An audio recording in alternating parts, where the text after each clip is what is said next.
is Boxing Channel, no? Pag-uusapan natin ngayon, ito po, syempre, ito pong si Errol Spence Jr. na nagpahayag po na ang tanging gusto niya lang labanan dito po sa mundo ay si Crawford na lang po, no?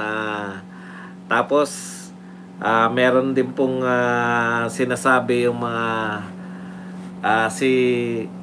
sa paglaban po ni Canelo Alvarez naman dito po kay Bivol, no, rematch ay nagpahayag po ang marami, lalo na po si Malik Naji, no, may nakikita ko sa kabilang opisina. Okay, may sinabi po si Malik Naji na ito pong pag-atras nito ito pong paglaban o pagre-rematch ni Canelo kay Bivol ay pag-iwas daw dito sa kanyang dahil ito lang ang Time Channel na may kinikilingan, may pinapanigan, una sa balita, huli sa impormasyon, kaya ano pang hinihintay nyo? Pindot na. Okay, pag-usapan po natin, no? Alam po ninyo, eto si Spence, matagal na pong mga hindi malaban to, isa't kalahating taon na naman, no? Ang tagal po ng mga pagitan, once a year. Minsan napaglilipasan pa ng taon na hindi po napapalaban, no? Alam po ninyo yung eto po, may negotiation pa sila. Hindi pa rin natin sigurado. Akala natin may petsa na uli. July 22 kung hindi ako nagkakamali, pero wala na naman pong kasiguruhan kung sila pa ba ay matutuloy. Alam niyo po, sa totoo lang, nabalita lang, meron lang ako nabasa no, tungkol, pero wala na pong pakialam matuloy man kayo hindi. Yan po yung sinasabi natin na sinayang ninyo yung pagkakataon. Ito po yung alam niyo po, sa bagay, maganda rin po sa boxing to, no? Yung dalawang undefeated fighter na laos nang hindi nila nararating yung pinakamalaki nilang potential, no? Magiging cautionary tale po ito balang araw na hindi po sapat, no? Hindi po sapat yung maging zero loss para ka maging superstar. Maganda po tong maging aral sa mga future boxers, no? Nang pinanonood po sa boxing, mali po yung pag-intindi nila sa Mayweather formula. No, yung Mayweather formula na akala nila pangalagaan lang yung kanilang zero loss, kikita na sila ng malaki sa boxing. Hindi ko naman sinabi na walang kinita si Spence at si Crawford. Maring malaki po yung kinita nila, no?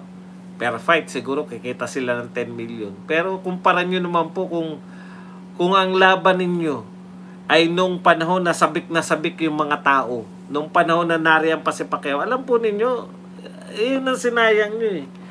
Yung si Pacquiao ay nanalo kay Turman.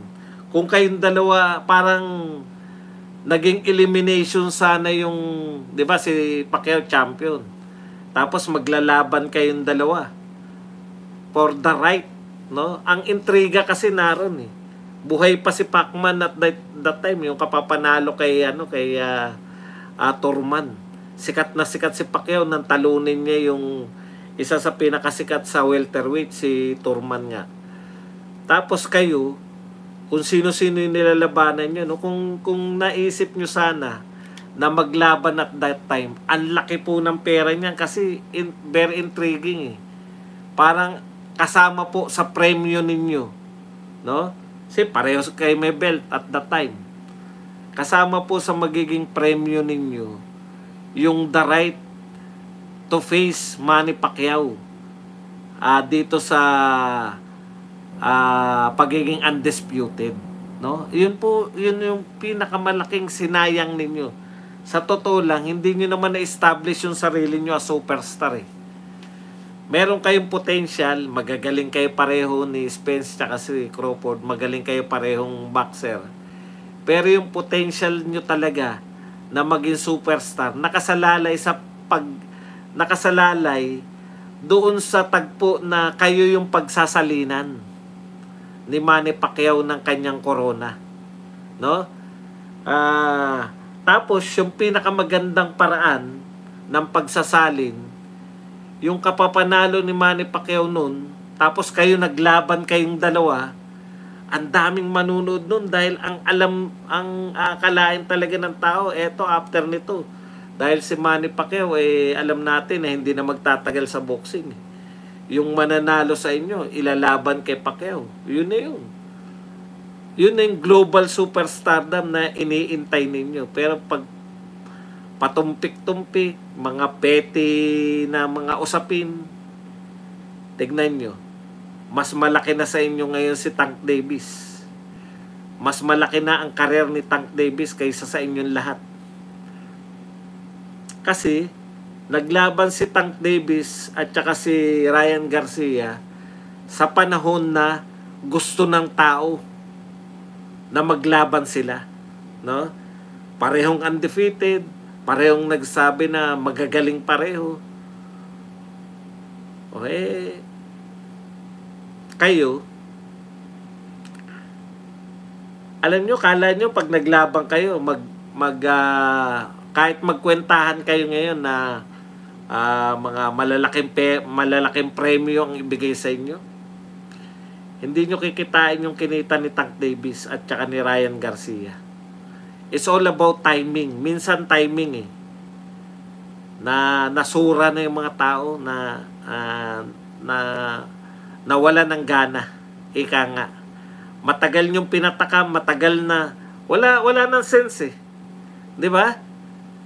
Maglaban man kayo for undisputed man yan, wala na sayang yung pagkakataon. Nasa inyo yung global superstar, nasa welterweight, sinayang ninyo. Nag-create na ng bagong weight category na yung build up, 'di ba? Yung build up sa Tank Davis at Ryan Garcia nagsimula yung New Four Kings. Devin Haney, si Chopimo Lopez, yung dalawa, meron pang Lomachenko. Natabunan na kayo. Pero sa inyo sana yun. Nakakapanghinayang as boxing fan kasi hindi nyo na-continue yung legacy ni Pacquiao at ni Floyd Mayweather, no? Kung tutuusin, alagang-alaga na nga yung karir ninyo. Nasobrahan kayo sa pag-aalaga na hindi nyo nagamit. Kumbaga, grinom kayo para for greatness. Pero isa na lang yung tanging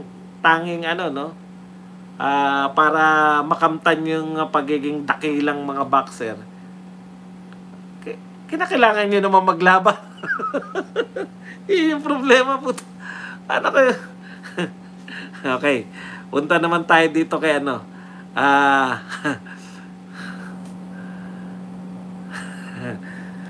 punta po tayo rito kay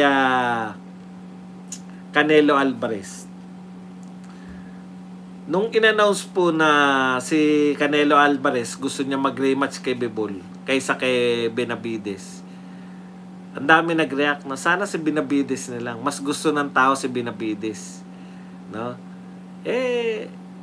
Personally, wala po nakatalo kay Canelo kundi si Floyd Mayweather tsaka si Bivol.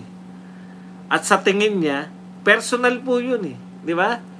Personal pong decision yun. Sa tingin niya, gusto niya, hindi niya na mabubura yung loss niya kay Mayweather Ganun talaga mga warrior, gusto makabawi.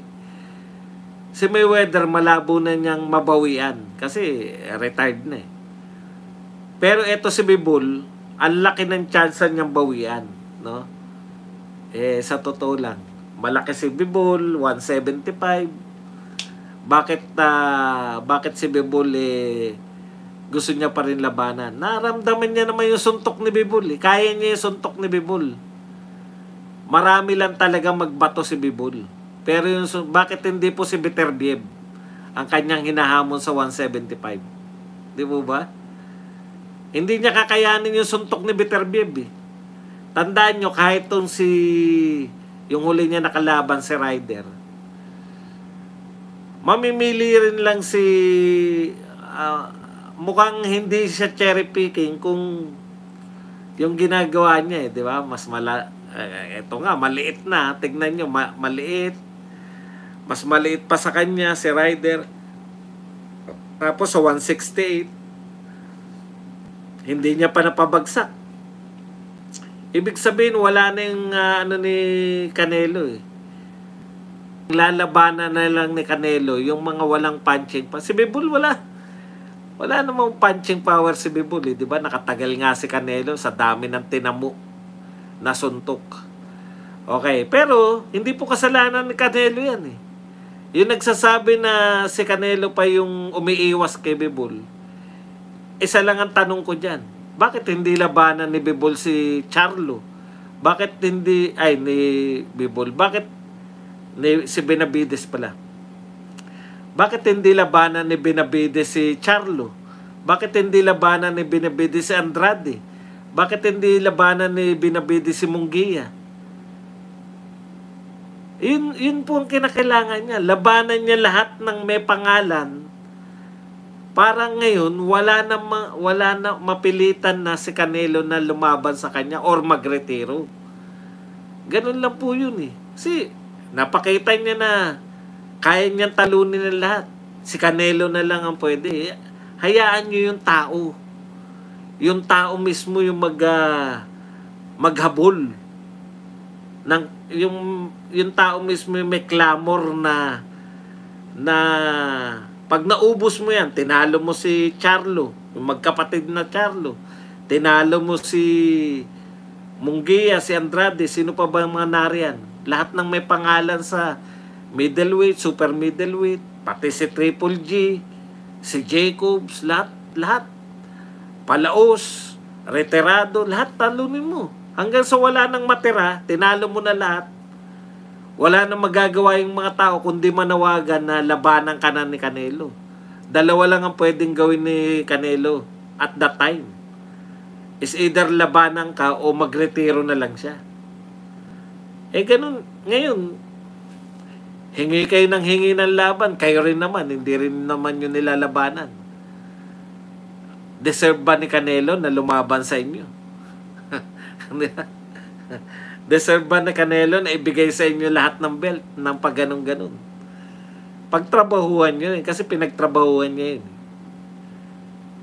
Hindi nyo lang siya pwedeng akusahan kasi hindi naman sa lahat ng hindi naman kayo pwedeng sabay-sabay yung labanan ni Canelo Alvarez. Yun lang ang papuna natin. Sa May 13 po, May 12 na atin po ako na weigh-in. So, alauna po yan sa Okada. Kung hindi ako nagkakamali, sa Okada rin.